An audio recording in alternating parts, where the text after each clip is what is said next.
équitable et équilibrée. La précision est de taille, surtout pour l'État du Sénégal. Son Excellence, Monsieur le Président Macky Sall, y accorde un grand intérêt. Le pays est donc résolument engagé depuis quelques années dans le processus de mise en place d'un écosystème permettant d'exploiter nos ressources naturelles dans le meilleur intérêt des populations. Le défi de l'industrialisation qui se dresse face aux États nous l'impose. Il y a aussi la nécessité de se pencher sur le contenu local, de poursuivre les financements des projets pétroliers et gaziers. Et tout ceci passe forcément par des rencontres comme celle qui nous réunit aujourd'hui. Merci, Son Excellence, Monsieur le Président Macky Sall, d'être avec nous aujourd'hui. Je vous passe le micro et je vous laisse avec votre famille d'origine.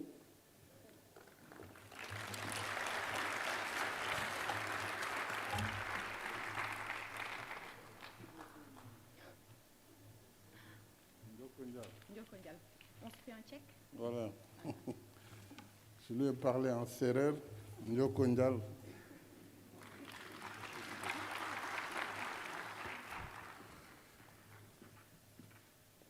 Madame le ministre du Pétrole et des Énergies, Messieurs les ministres en charge de l'énergie du pétrole de la République islamique de Mauritanie, de la République de Gambie et de la République de Guinée-Bissau, Mesdames et Messieurs les ministres, Monsieur le secrétaire général de l'Organisation des pays africains producteurs de pétrole, Monsieur Farouk, secrétaire général donc de l'APO, Monsieur le docteur Mohamed Barkinindo, secrétaire général de l'OPEP, cher N'Ji Ayouk, président de la Chambre africaine de l'énergie, Monsieur le directeur de Energy Capital and Power, Mesdames, Messieurs, chers participants, après la pause de l'année dernière due à la crise sanitaire, le Sénégal se réjouit d'accueillir à nouveau le sommet du bassin sédimentaire de la Gambie, de la Guinée-Bissau, de la Mauritanie, du Sénégal et de la Guinée-Conakry, communément appelé MSGBC Oil, Gas and Power Summit. Merci à toutes et à tous d'être venus. Je vous souhaite un agréable séjour parmi nous et un bon appétit pour votre tchéboudienne de tout à l'heure, je l'espère en tout cas, Madame la Ministre. Je voudrais également remercier les partenaires et institutions ainsi que les compagnies pétrolières ici présentes, dont les représentants d'Energy Capital and Power qui ont aidé à l'organisation de cette rencontre. Je n'oublie pas notre frère N'Ji Ayouk, distingué président de la Chambre africaine de l'énergie. Thank you, Ayouk, for your commitment. Toujours très dynamique et engagé dans la défense des intérêts de nos pays. Thank you very much for your time and your effort. Cette rencontre a bien commencé et j'ai été particulièrement heureux de suivre les allocutions du secrétaire général de l'OPEP et celui de notre ami le docteur Farouk tout à l'heure, parce qu'ils ont posé véritablement des problématiques sérieuses pour l'Afrique, des problématiques qui engagent notre avenir commun.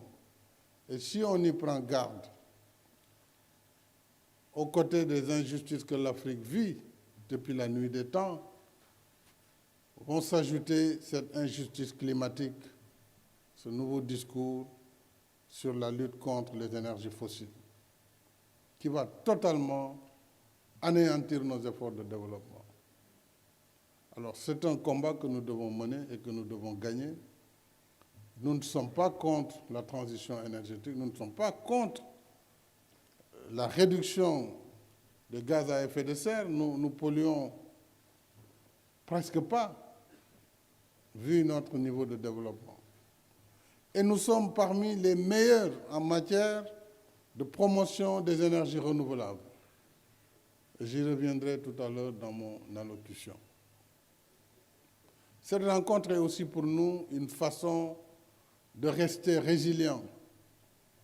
Toute précaution prise, évidemment, pour continuer à vivre, travailler malgré la crise sanitaire, surtout que l'énergie, notre raison d'être ici aujourd'hui, l'énergie donc contribue grandement à faire avancer le monde, y compris par nos systèmes de santé. Quelques semaines après la COP26 de Glasgow, le thème de ce sommet qui suggère de réfléchir sur les énergies du futur, notamment comment financer une transition énergétique juste, équitable et inclusive, me paraît pertinent à plus d'un titre. Mais je rajouterai à ce triptyque comment atténuer l'exploitation des énergies fossiles dans une transition énergétique. C'est une bonne problématique, puisque de toutes les façons, nous ne pourrons pas renoncer à nos sources d'énergie. Ce n'est pas possible. Donc il faut, pendant que nous allons exploiter ces énergies, contribuer avec tous nos partenaires à atténuer l'effet de ces énergies fossiles sur les changements climatiques. C'est ça également la vraie problématique qu'il faut poser et travailler, bien entendu, à développer les énergies renouvelables et à les rendre compétitives. Puisqu'aujourd'hui, si nous arrivions à avoir le stockage de façon optimale, le solaire serait une énergie fondamentale pour l'Afrique, puisqu'il y a du soleil 365 jours sur 365. Mais encore faudrait-il que cette énergie soit compétitive pour les besoins de l'industrialisation du continent et pour les besoins simplement de son développement. Grâce à l'expertise diverse ici présente, pendant 2 jours, nous avons de quoi animer les échanges sur cette problématique qui, en ce qui concerne nos pays, soulève des enjeux touchant au changement climatique en rapport avec les activités de la chaîne de valeur de l'énergie pétrolière et gazière. À mon sens, cette problématique englobe et dépasse la seule question du financement et nous met en face de plusieurs défis. Le premier,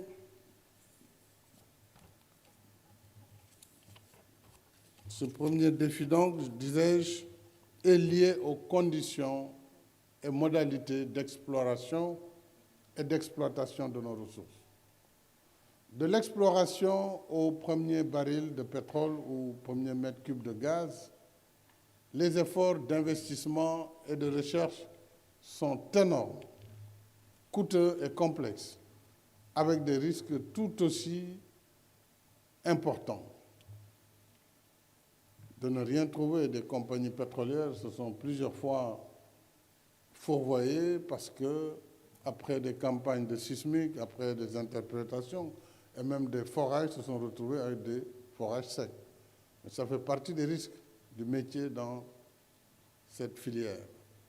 Alors, c'est pourquoi il nous faut absolument attirer davantage de partenaires financièrement et techniquement fiables sur la base d'une législation claire, une législation qui sécurise l'investisseur, mais aussi qui protège les intérêts de nos pays. Et je dois vous avouer d'ailleurs que j'ai vraiment pour ambition de faire en sorte que, à l'échelle de l'Union africaine, que nous puissions avoir une législation harmonisée, aussi bien dans le domaine pétrolier que dans le domaine minier, afin d'éviter la compétition ruineuse entre pays pour simplement tenter d'attirer des investisseurs.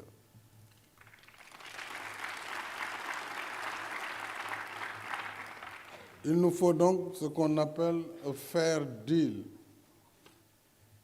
pour paraphraser les anglo-saxons. Sur l'exploitation elle-même, il nous appartient, en tant que pays, de faire les efforts nécessaires pour une participation dans l'actionnariat du business pétrolier et gazier pour en tirer le meilleur profit au lieu de nous contenter de simples royalties. C'est un grand débat et je suis heureux de voir déjà dans le domaine des services que les Sénégalais et les Africains véritablement se sont mobilisés et se sont engagés pour que tout ce qui est activité parapétrolière déjà soit largement assumé par des nationaux ou des locaux pour parler à l'échelle africaine. Le second défi, à mon sens, d'ailleurs intimement lié au premier, porte sur la formation de ressources humaines de qualité. Alors, les métiers du pétrole et du gaz sont multiples et aussi complexes les uns que les autres, si bien que l'expertise en la matière est fort diverse, de la sismique à l'interprétation de données, de l'évaluation du réservoir jusqu'au raffinage en passant par le forage, à l'aval du secteur, le downstream, donc la commercialisation des produits, pour ne citer que ces quelques aspects, sans parler de la fiscalité, de la finance. Il n'y a pas un seul expert qui puisse maîtriser toute la chaîne de valeur gazière et pétrolière. C'est une invite donc à la sérénité et à la modestie dans l'approche des problématiques aussi complexes que ces quelques domaines que je viens d'évoquer. Alors, pour défendre nos intérêts, les intérêts des pays africains, il nous faut donc former des ressources humaines de qualité à tous les niveaux. Du soudeur, sous-marin, à l'ingénieur, du courtier, au jurisconsulte, spécialiste des contrats pétroliers et gaziers, etc., etc. Ainsi, ceux qui connaissent pourront parler. Malheureusement, dans le pétrole, ceux qui parlent ne connaissent pas. Et ceux qui connaissent ne parlent pas. Et c'est ça le drame.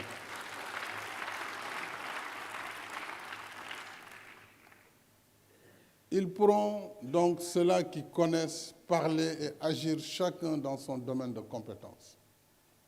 Et c'est l'objet de l'Institut national du pétrole et du gaz que j'ai créé pour former une masse critique de ressources humaines diversifiées mais hautement qualifiées, aptes à prendre en charge les enjeux de l'industrie pétrolière et gazière. Le troisième défi, c'est d'assurer une exploitation équitable et apaisée des gisements transfrontaliers. C'est ce que le Sénégal et la Mauritanie ont ensemble fait autour du grand champ GTA, Grand Tortue Ahmeyim. Et voilà un excellent exemple de collaboration qui montre que nous pouvons réaliser ensemble en parfaite intelligence et dans un domaine aussi complexe et en association avec un partenaire majeur, en l'occurrence British Petroleum. Et cette association tripartite, État du Sénégal, État de Mauritanie et BP, est d'autant plus appréciable, bien sûr avec Cosmos, qui est également membre de l'association, que nous l'avons mise en place dans des délais nettement plus courts que la moyenne habituelle mondiale. Cela veut dire qu'il n'y a ni fatalité, ni malédiction du pétrole, ni concurrence ruineuse si la volonté politique existe de part et d'autre. Du reste, c'est le même modèle de coopération apaisée et intelligente que nos pays mènent depuis plusieurs décennies autour de l'Organisation pour la mise en valeur du fleuve Sénégal ainsi que de l'Organisation pour la mise en valeur du fleuve Gambie. L'autre enjeu de l'exploitation pétrolière réside dans la nécessité pour les secteurs privés de nos pays d'associer leurs moyens pour bénéficier des opportunités que leur offre la législation sur le contenu local. Je vais vous faire une petite anecdote. Lorsqu'il s'est agi de créer la base logistique au port, je me suis retrouvé avec au moins une trentaine de Sénégalais, chacun ayant son partenaire étranger et qui voulaient gagner cette plateforme. Je leur ai dit, messieurs et madame, c'est bien qu'un de vous gagne avec son partenaire, mais qu'est-ce que ça nous rapporte, nous, Sénégal? Vous allez être seuls et tous les autres vont perdre. Je préfère que vous travailliez en consortium. Vous mettez de côté d'abord le partenaire stratégique. Ensemble, créez ce consortium sénégalais et ce consortium va chercher un partenaire. Ça a été difficile, mais à la fin du processus, et j'en ai revu d'autres, ils ont tous été heureux de travailler ensemble dans un consortium et ensemble, aujourd'hui, je crois qu'ils sont en train de développer cette plateforme logistique ici au port de Dakar. Ce que je veux dire par là, c'est qu'il faut également que nos secteurs privés apprennent à travailler ensemble, puisque nous sommes trop petits, infiniment petits par rapport aux gens qui sont en face de nous. Alors, si chacun va avoir sa petite entreprise, il est PDG, il est DG, il est je ne sais quoi d'autre, c'est bien. Mais ensemble, on fait mieux et on fait plus. Donc, je vraiment voudrais citer des exemples sur la production énergétique également. J'ai dû faire la promotion. Ça n'a pas été facile parfois avec les partenaires puisque c'était inhabituel qu'un pays décide de dire, moi, mon IPP, je le donne à mes nationaux. Ça a créé beaucoup de vagues. Mais bon, finalement, ils ont compris qu'il n'y avait rien de non transparent dans cette affaire, mais il y avait un choix politique de développer et de donner également une richesse nationale aux acteurs privés nationaux dans un domaine aussi important que le domaine de la production électrique. Jusque-là, depuis 1998, le Sénégal fait des IPP et jusque-là, il n'y avait pas un seul franc de capital national dans cette activité. Et pourtant, ce sont les Sénégalais qui consomment cette énergie. L'argent vient du Sénégal et il serait bon qu'il y ait des Sénégalais acteurs. C'est aussi simple que cela. Bien sûr, dans la transparence et dans la compétitivité. J'encourage vivement l'échange d'expériences et de bonnes pratiques dans ce domaine comme dans d'autres.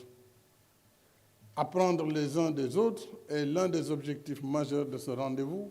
Et nous avons en Afrique de grands pays qui ont commencé l'exploitation depuis plus de 50 ans. Je peux citer le Nigeria, je peux citer l'Algérie, l'Angola, le Congo, etc.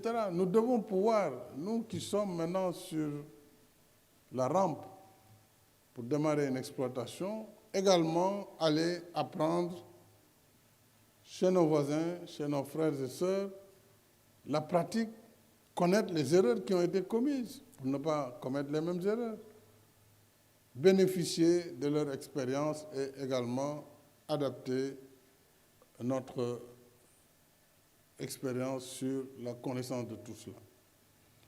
Le quatrième défi, enfin, à mon sens, et sans être exhaustif, c'est la nécessité pour nos pays d'exploiter leurs ressources énergétiques pour satisfaire leurs besoins d'industrialisation et de développement économique et social. Et ceci dans un contexte mondial de lutte contre le réchauffement climatique. Les importantes découvertes faites ces dernières années confirment clairement que le bassin MS-GBS, qui est un des bassins sédimentaires les plus importants, en tout cas en Afrique de l'Ouest, recèle un potentiel en ressources gazières et pétrolières de classe mondiale. Nos pays étant en retard sur tous les fronts du développement, nous avons besoin d'exploiter nos ressources pour alimenter notre tissu économique, industriel, encore embryonnaire, irriguer les autres secteurs de l'économie, l'agriculture, le développement de l'élevage, tous les autres secteurs d'activité, mais surtout assurer à nos populations l'accès universel à l'électricité, à des coûts abordables. Ça doit être l'ambition de tout pays, et particulièrement des pays africains. Alors, en évoquant ces défis et enjeux liés à l'industrie du pétrole et du gaz, je n'oublie pas pour autant les efforts considérables que nous déployons pour le développement des énergies renouvelables. Et peut-être nous ne le disons pas assez. S'agissant du solaire, par exemple, un pays comme le Sénégal est parti de loin. Il y a une mini-centrale de 2 MW ici, dans ce centre, qui a été construit en 2013 pour alimenter. Ce centre, en réalité, est autonome parce qu'il est alimenté à l'énergie solaire. De ces 2 MW, nous sommes arrivés à plus de 166 MW en énergie solaire.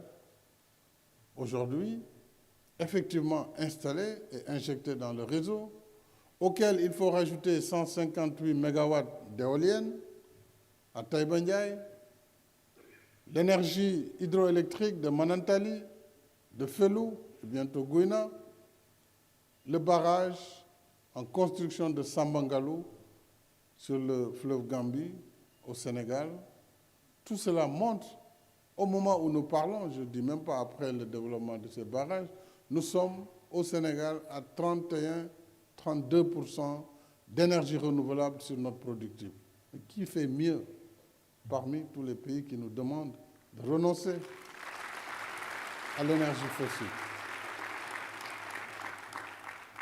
Ce taux sera relevé avec l'important projet d'électrification solaire de 1000 villages, financé à hauteur de 75 millions d'euros grâce au soutien du Fonds vert climat, en partenariat avec la Banque ouest-africaine de développement. Alors, cela veut dire simplement qu'en dépit de nos contraintes et de nos faibles moyens, nos pays peuvent être des champions de l'énergie propre, pleinement engagés dans la lutte contre le changement climatique. Ce que nous demandons, par contre, et qui est tout à fait légitime, c'est de définir un consensus convenable dans l'agenda international autour d'une transition énergétique qui tienne compte de nos besoins spécifiques de pays en développement à faible émission, en quête d'émergence et d'accès universel à l'électricité. C'est simplement une question de justice climatique.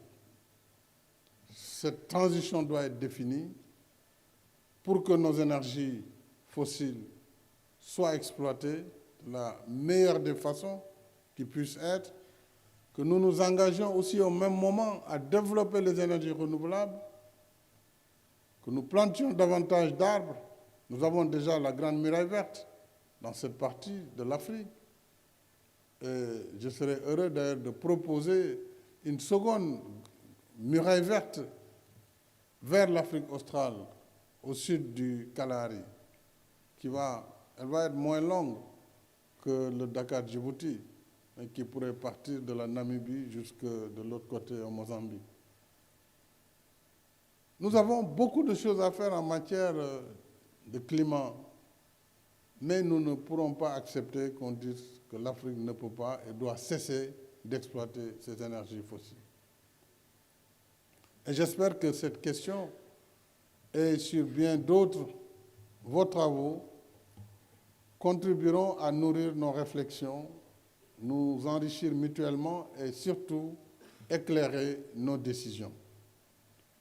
En remerciant Madame le ministre du Pétrole et des Énergies, qui est experte du secteur, docteur ingénieur Aïssatou Sophie Gladima, en la remerciant et en la félicitant, ainsi que toutes ses équipes autour de Petrosen Holding, avec ses filiales, Petrosen Exploration and Production et Petrosen Trade and Service, mais également autour de la SAR et de tous ces projets novateurs, du projet du réseau gazier sénégalais. Je voudrais également saluer tous ceux qui travaillent avec Petrosen, mais aussi M. Bassirou Sarr, ministère des Finances, que vraiment ce projet également sorte des tiroirs et que nous puissions avancer dans ce secteur. Merci donc, Madame le ministre, ainsi que vos invités. Merci également à nos partenaires pour cette belle rencontre, cette belle organisation, malgré Omicron, que nous devons éviter, mais nous ne devons pas arrêter nos activités pour cela. Nous avons tellement de travail à faire qu'un virus, quelle que soit sa virulence, ne doit pas empêcher l'activité économique de se dérouler. Seulement, il faut se faire vacciner d'abord, ça c'est un préalable fondamental. Ensuite, il faut respecter les gestes barrières, mais la vie doit continuer. Et l'Afrique est résiliente, l'Afrique est vieille. Le développement de l'Afrique ne va pas s'arrêter parce qu'il y a Covid-19. C'est évident. Donc ceux qui pensaient que la Covid va anéantir l'Afrique, déjà ont déchanté. Donc nous serons encore là longtemps, mais soyons quand même prudents. Prenons les vaccins pour ceux qui ne l'ont pas pris. Prenez au besoin une 3e dose. Un vaccin ne tue pas. Par contre, le virus tue. On le sait. Et surtout, respectons les gestes barrières. Mettons le masque chaque fois qu'on est en proximité. J'en profite vraiment pour faire ce plaidoyer, puisque je vois que le niveau de vaccination n'avance plus. Peut-être que la société civile va nous aider et tous les responsables communautaires pour que nos amis puissent se faire vacciner. Et j'ai toujours quelqu'un pour qui j'ai beaucoup d'affection qui est dans la salle, c'est M. Rogers Bill. Chaque fois que je le vois, Rogers, it is all time my deep pleasure to see you here, because since more than 30 years, when I was in Petrosen with Mamadou and others, you was the only one who believes in Senegal, in our basin, and you do a lot of promotion all over the world, in London, Houston, and everywhere to promote this MSGB basin. Donc c'est quelqu'un qui croit fondamentalement au Sénégal, qui a investi, qui a beaucoup perdu, mais qui est resté vraiment un ami du Sénégal. Et je voudrais également te dire que c'est avec plaisir que je clame mon amitié pour toi. Mais don't worry, parce qu'il est émotif, si je continue, il va pleurer. Alors, donc, je voudrais, pour terminer, chers amis, vous dire que je vais déclarer maintenant ouverte la 5e édition du sommet MSGBS, Gaz, Oil and Power. Et souhaiter plein succès à vos travaux. Je vous remercie.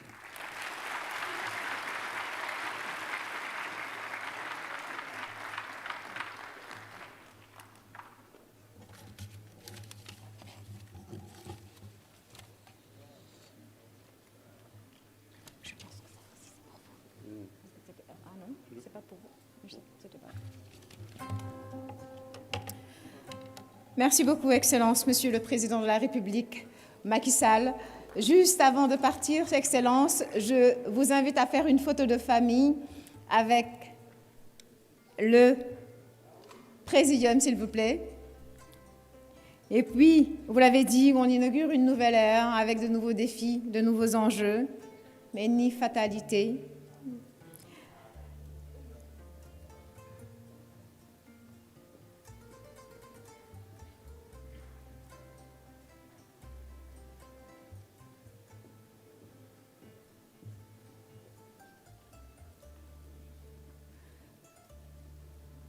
Le président de la République, donc, qui va rejoindre le Présidium pour la photo de famille. Messieurs et dames, les photographes, je vous invite à venir immortaliser ce moment. Et Monsieur le Président, vous m'avez dit bonjour tout à l'heure en CRR.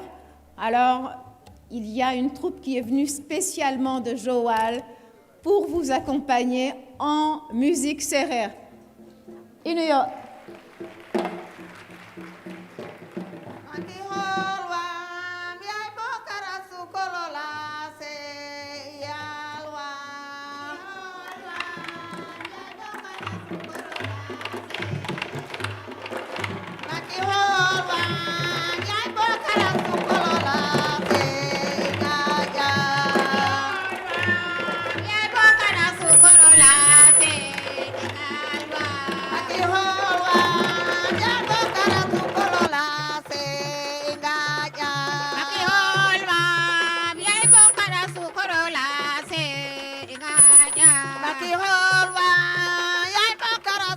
kolola se ingaya.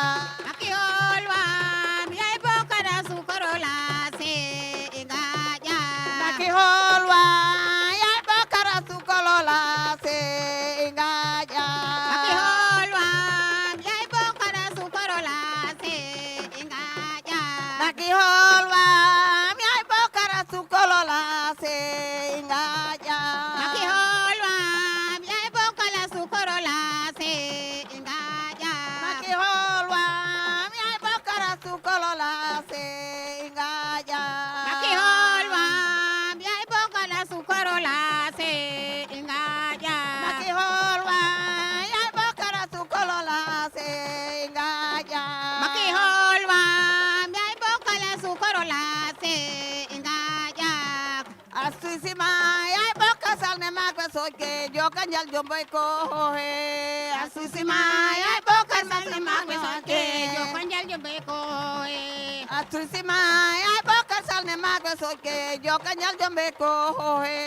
Asusima yai boka sale makwe soke jokanjal jombe ko Asusima ya boka salne magwe soke joka njal jombe ko he. Asusima yai boka sale makwe soke jokanjal jombe ko Asusima ya boka salne magwe soke joka njal jombe ko Asusima yai boka sale makwe soke jokanjal jombe ko Simye, simye.